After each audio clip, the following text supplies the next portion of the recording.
"I will never lie to you," declared Kayleigh McEnany on her debut as the White House press secretary at the start of the month. "You have my word on that." That would be a welcome change, reasoned critics of Donald Trump, but their hopes of a change in the way his administration communicates have been dashed. McEnany has stunned viewers with her evangelical devotion to the U.S. president, who I believe is one of the best presidents, if not the best president, this country will ever have, her straight-faced defense of his wildest conspiracy theories, and her already wearing thin stunt of trying to turn the tables on reporters. Her briefing on Tuesday was, wrote The Washington Post, a case study in gaslighting, whataboutism and false claims. 6 times the press secretary was asked about tweets in which Trump promoted a totally debunked conspiracy theory about Joe Scarborough having some role in the death of Lori Klausutis, an aide who served in his office when he was a Republican member of Congress. Now a TV host on MSNBC, Scarborough and Trump spar constantly. 6 times McEnany ducked the questions. Klausutis died in 2001 after losing consciousness from an abnormal heart rhythm and hitting her head on a desk. Her widower has asked Twitter to delete Trump's posts, arguing that he has taken something that does not belong to him, the memory of my dead wife, and perverted it for perceived political gain.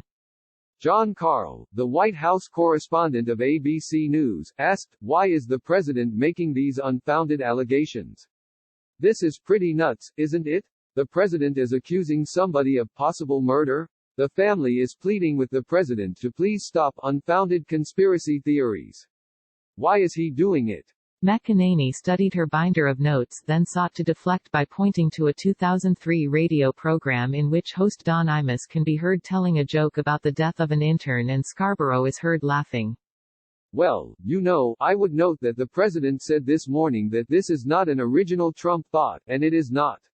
In fact, in 2003, on Don Imus's show, it was Don Imus and Joe Scarborough that joked about killing an intern, joked and laughed about it. So that was, I'm sure, pretty hurtful to Lori's family."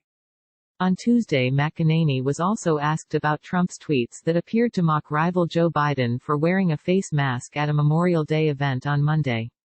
She gave an odd reply. "It is a bit peculiar though that, in his basement, right next to his wife, he's not wearing a mask, but he's wearing one outdoors when he's socially distanced. So I think that there was a discrepancy there." And as at previous briefings, McEnany also recycled mendacious and misleading claims about Obamagate and the Russia investigation.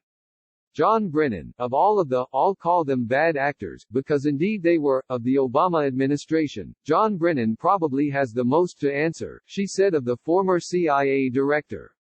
The instant verdict on McEnany was scathing. Joe Lockhart, a former White House press secretary under Bill Clinton, tweeted, "PressSec entire defense of the president heartlessly causing pain to a Florida family to gain some perceived political position or punish an enemy is to repeatedly talk about an interview that was done in 2003. It is beyond disgraceful and pathetic. Someone come up with the word." The incident captured growing dismay over the way McEnany, 32, Trump's fourth press secretary, has approached the position. At first glance, she is cordial with reporters and goes out of her way to include all present in the question and answer sessions.